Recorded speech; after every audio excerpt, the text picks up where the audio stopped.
Karena kami anggap bahwa kami punya umur sudah lanjut, untuk menjaga jangan sampai kita kena, kita cepat-cepat vaksin. Vaksin pada bulan April dan Mei. Saya terus terang kalau di rumah tidak pakai masker. Apalagi setelah saya sudah suntik. Saya menganggap diri saya bahwa saya sudah bebas. Tidak pernah keluar. Kecuali anak-anak kan pergi kerja. Karena bapaknya ini ada diabetesnya, penyakit bawaannya. Kebetulan opa muntah di tempat tidur.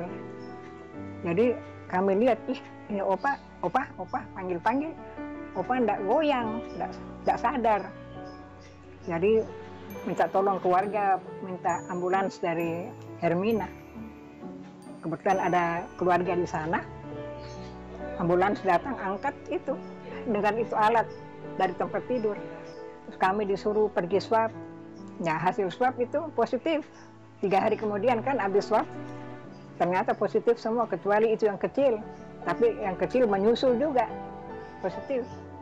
Jadi waktu ketahuan bahwa kami ini COVID, malamnya itu jam 9 malam, itu orang-orang yang pakai pakaian kayak astronot datang semprot ini rumah dan sekeliling. Nah, bayangkan bagaimana orang di Setapak nggak takut. Oh, itu teman-teman sektor, teman-teman gereja, bantuan. Ada saja, namanya kami kena penyakit itu COVID, ada juga berkatnya. Karena setiap pagi sudah ada sayur di depan rumah. Telepon, saya gantung sayur di depan rumah. Ya, makasih. Saya bilang, kami kena penyakit begini, kami dihindari sama masyarakat, tapi berkatnya ada. Ada yang sudah simpan beras di depan rumah. Kalau seandainya kami berdua ini tidak vaksin, mungkin satu sudah tidak ada. Iya kan? Bayangkan saja saya sudah vaksin 2 kali, nah masih diopname 2 minggu. 2 kali lagi. Kalau saya pribadi ya, saya bersyukur kena COVID ini, banyak pembelajaran yang kami terima, kami dapatkan. Ya. Iman kami lebih bertumbuh kan.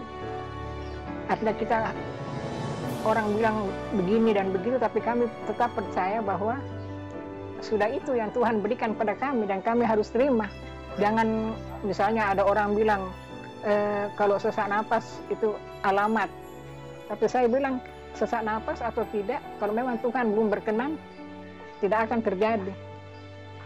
Dan saya tetap percaya bahwa mujizat itu pasti ada kalau kita minta, kita berharap sama Tuhan.